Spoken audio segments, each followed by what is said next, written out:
आज का हमारा टॉपिक रहेगा कि हम कौन सी वेजिटेबल में हम कितनी खाद डालें कि हमें उसमें ज़्यादा फ्रूटिंग मिले और ज़्यादा मात्रा में मिले। तो चलिए हम आपको आज उसी के बारे में बताएंगे कि आपको कौन सी वेजिटेबल में आपको कितनी कंपोस्ट मिलानी है और उसमें आपको फिर उसके बाद आपको कितनी फ्रूटिंग उसमें मिलेगी। साथ में अगर आपने हमारी वीडियो को सब्सक्राइब नहीं किया है तो प्लीज़ इसे लाइक शेयर एंड सब्सक्राइब ज़रूर कीजिए। तो आपको क्या करना है कि अगर आपको टमाटर का प्लांट लगाना है तो टमाटर का प्लांट आप किसी भी पॉट में, इस तरीके के पॉट में लगा दीजिए। और अगर आपके पास खाद है तो आप उसमें 50% खाद मिलाइए। टमाटर और बैगन के लिए आप 50% खाद का यूज कर सकते हैं एक बार। उसके बाद जब ये प्लांट थोड़ी थोड़ी से बड़े हो जाएं तो फिर आप उसमें लिक्विड खाद का यूज़ कर दीजिए, तो ये अच्छे से ग्रो होते रहते हैं।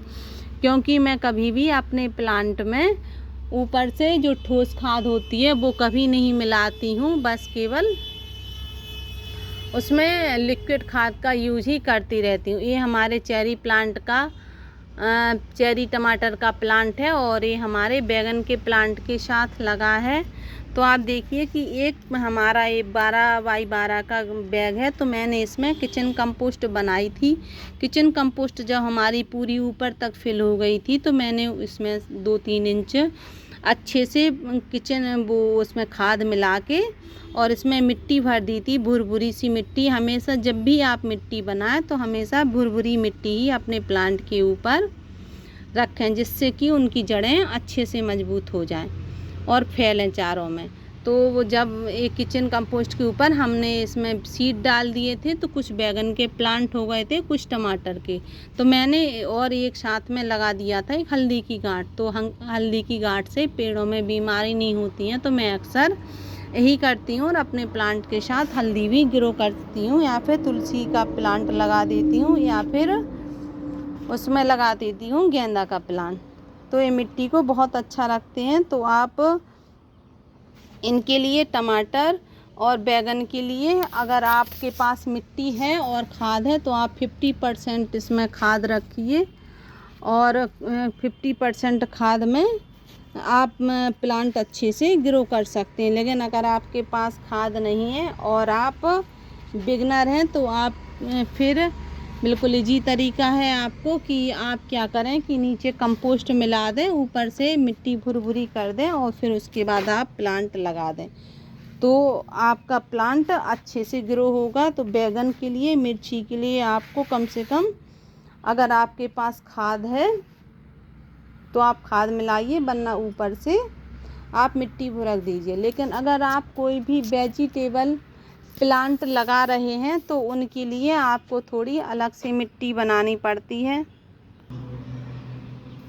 उनके लिए अलग से मिट्टी बनानी पड़ती है, क्योंकि क्या होता है कि टेरेस गार्डनिंग में पर्याप्त मात्रा में हमारे पास जगह रहती है और हम ग्रो बैग में अगर हम अपनी फसल ले रहे हैं तो हमें उसमें भरपूर मात्रा में अच्छी कंपोस्ट मिलानी पड़ेगी अगर आपको फ्रूटिंग चाहिए है।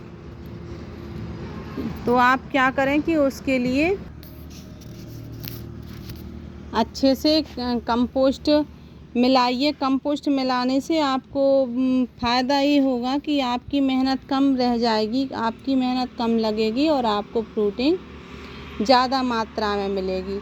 तो अगर आपको ज़्यादा फ्रूटिंग चाहिए है, ज़्यादा मात्रा में फ्रूटिंग चाहिए है, तो आपको हमेशा उसकी मिट्टी रिच बनानी पड़ेगी। लेकिन अगर आप बिगिनर हैं और आपके पास खाद नहीं है तो फिर आप इसमें किचन कंपोस्ट नीचे से अच्छे से बना के रखिए, जिस तरीके से मैं हमेशा बना के रखती हूँ। और आप देखिए कि इस बैग में मेरी किचन कंपोस्ट बन रही है और साथ में मैं इसमें जो भी हमारा किचन का वेस्ट रहता है वो मैं इसमें भरती रहती हूँ और ये धीमे धीमे से नीचे पहुँचता रहता है, दबता रहता है। तो इसमें नीचे कंपोस्ट बनती रहती है और ऊपर से एक कच्ची खाद रहती है। जब कच्ची खाद अगर आपको तुरंत प्लांट लगाने हैं तो आपके पास अगर मिट्टी भी नहीं है तो आप इसे पलट कर इसकी कुछ कंपोस्ट निकाल लीजिए नीचे की, और इसमें कच्ची जो कंपोस्ट है वो ऐड कर दीजिए। जैसे कि मैं अक्सर करती हूँ कि मैंने कल क्या किया,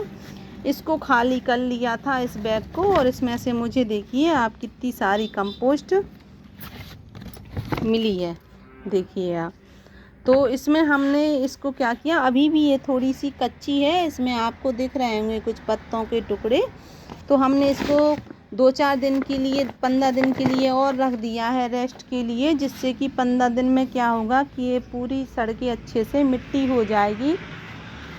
और 15 दिन में अगर इसमें थोड़ी थोड़ी से टुकड़े भी हैं तो भी चलेंगे, और फिर हम इसमें नए सीड ग्रो कर देंगे, क्योंकि मेरी सीडलिंग तैयार हो चुकी है और साथ में हमें नए प्लांट भी ग्रो करने हैं। तो हमारे पास टाइम भी कम है सर्दियों की सब्जियों के लिए। तो हम इसमें फिर जो हमारी जो बेल वर्गीयाँ हैं, सब्जियां हैं, उनके लिए अगर हम रिच मिट्टी रखेंगे तो हमें ज़्यादा वेजिटेबल खाने के लिए मिलेंगी। और आप देखिए इसके प्लांट की ग्रोथ इतनी अच्छी हो गई है, और इसमें बहुत बड़े बड़े बैगन भी लगते हैं, और मैं हमेशा इसके में बैगन तोड़ के ले जाती हूँ भरते के लिए। तो आप भी अगर अच्छी मिट्टी रखेंगे तो आपको मेहनत कम करनी पड़ेगी, थोड़ी सी परेशानी होती है, चाहे आप उसमें कम वेजिटेबल लगाएं, पर हमेशा अच्छी मिट्टी रखिए आप। अगर आप 4 बैग में मिट्टी में वो लगा रहे हैं अपने प्लांट, तो आप 2 में लगा दीजिए, पर आप बड़ा ग्रो बैग रखिए। अगर आपके पास बड़ा ग्रो बैग नहीं है तो आप बोरियों में भी आप इसको लगा सकते हैं। बोरियों में लगाने का फ़ायदा क्या होता है कि जिस तरीके से आपको इस ग्रो बैग में आपको वेजिटेबल मिल रही हैं, वही बेनिफिट आपको बोरियों में भी मिलेगी। लेकिन बस फ़र्क इतना रहता है कि बोरियां अपनी 4-5 महीने बाद इसमें से ख़राब हो जाती हैं, और फिर हमें नई चेंज करनी पड़ती है। तो आप चावल के कट्टे में, आटे की बोरियों में इस तरीके से आप अपनी वेजिटेबल ग्रो कर सकते हैं। और वो एक फसल, कोई भी वेजिटेबल जो फसल है वो ज़्यादा समय तक नहीं रहती है, 3-4 महीने या 5 महीने से ज़्यादा कोई भी वेजिटेबल हमें फ्रूटिंग वाली जो वेजिटेबल है वो नहीं देती है। बैगन है अकेला केवल ऐसा कि वो आप 1 साल तक ग्रो कर सकते हैं। तो आप हमेशा क्या करें कि उसमें बोरियों में आप अपनी वेजिटेबल लगा लीजिए, जो आपकी बेल वर्गीयाँ हैं उसमें मिट्टी अच्छी रखिए। मिट्टी नहीं है तो आप नीचे किचन कंपोस्ट मिला दीजिए।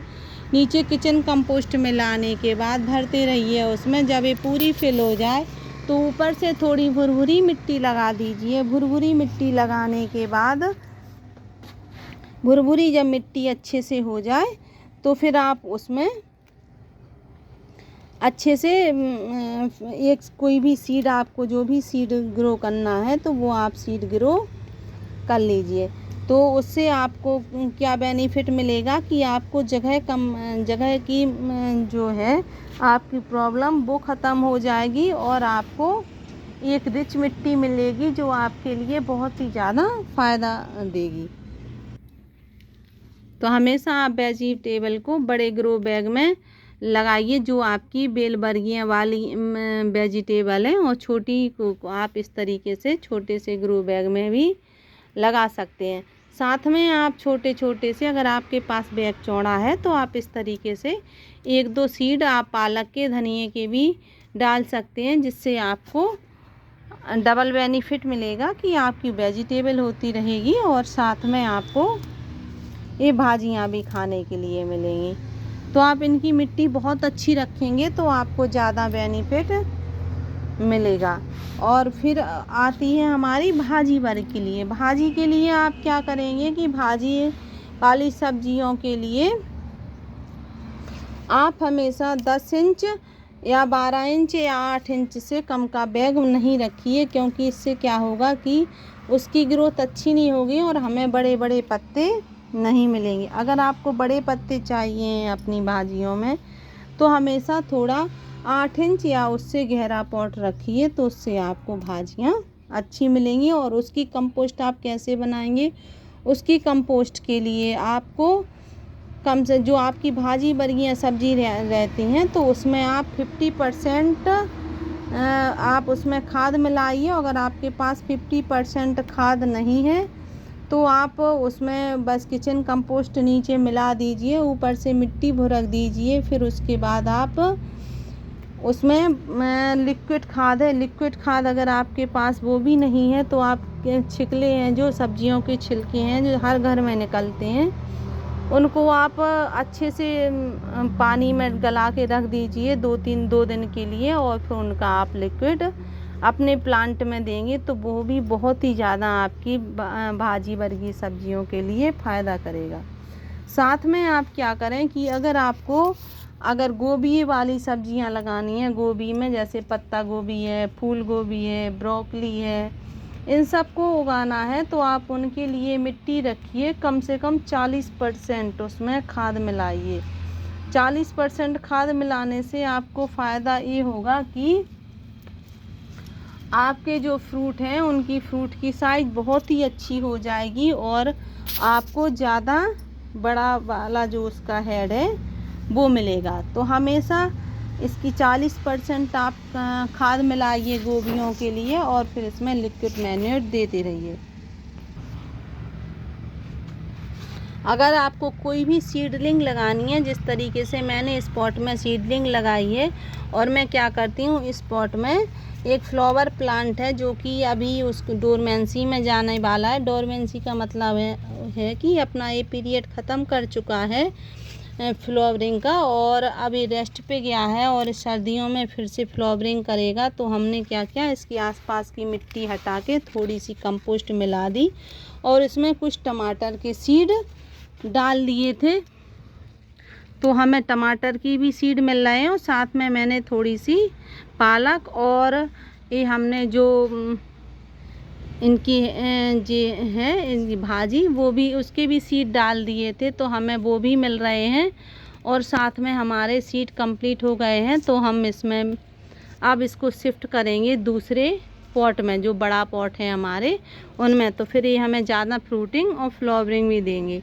तो अगर आपको किसी में भी सीडलिंग करनी है तो सीडलिंग करने के लिए हमेशा रिच मिट्टी रखिए और हमेशा ध्यान रखिए कि आप उसमें फंगीसाइड का यूज़ थोड़ा सा ज़्यादा करें प्लांट की जगह, क्योंकि इसमें अगर आपको एक बार फंगस आ गई तो फिर आपका प्लांट जो सीड है वो ख़राब हो जाएगा और आपको वो बेनिफिट बिल्कुल नहीं दे पाएगा जो आपको मिलना चाहिए और आपकी मेहनत ख़राब हो जाएगी। तो हमेशा जब भी आप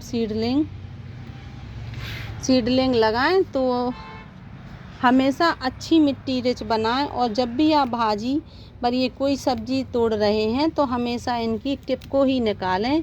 इस तरीके से टिप को निकालने से फ़ायदा क्या होता है कि ये इनकी जो ब्रांच है, नोड एरिया हैं जो, इनसे नई नई ब्रांचें और आएंगी और आपको ज़्यादा फ्रूटिंग मिलेगी और ये ज़्यादा घने हो जाएंगे। अब आपको जो ये दूर दूर थोड़ी प्लांट दिख रहे हैं और एक बार अगर आपने इस तरीके से इनकी भाजी निकाल ली, तोड़ ली, तो उसके बाद फिर इसमें बहुत ज़्यादा मात्रा में आपको फिर से लीव्स मिलेंगी। अगर आपने इसमें से अगर 100 ग्राम इसमें से लीफ तोड़ी हैं तो अगली टाइम इसमें आपको कम से कम 300 ग्राम इसमें लीव्स तोड़ने के लिए मिलेंगी। तो आप हमेशा कोई भी भाजी वर्गीय सब्जियां हैं उनके लिए यही टिप अपनाएं कि इनकी आप टिप को काटते रहें। टिप को काटने से ये ज़्यादा घनी होती हैं और हमें ज़्यादा वेजिटेबल खाने के लिए मिलती हैं।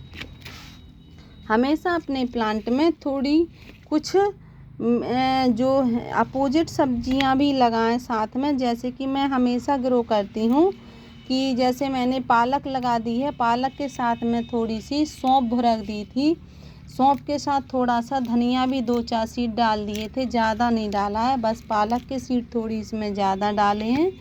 बाकी सब्जियों के सीड हमने थोड़ी से कम डाले हैं ज़्यादा, क्योंकि इसमें क्या है कि हमें पालक चाहिए है, तो पालक के साथ साथ हमने सोचा कि थोड़ा सा इसमें हमें सौंफ भी खाने के लिए मिले, तो हमने बस इसमें थोड़ी सी सौंफ छिड़क दी। अब हमें देखिए आप इसकी कितनी ज़्यादा हमें हार्वेस्टिंग भी मिल रही है और हमें एक बैग में सब्जियां काफ़ी मिल रही हैं और अपोजिट सब्जी लगाने से उसकी मिट्टी हमेशा रिच होती है।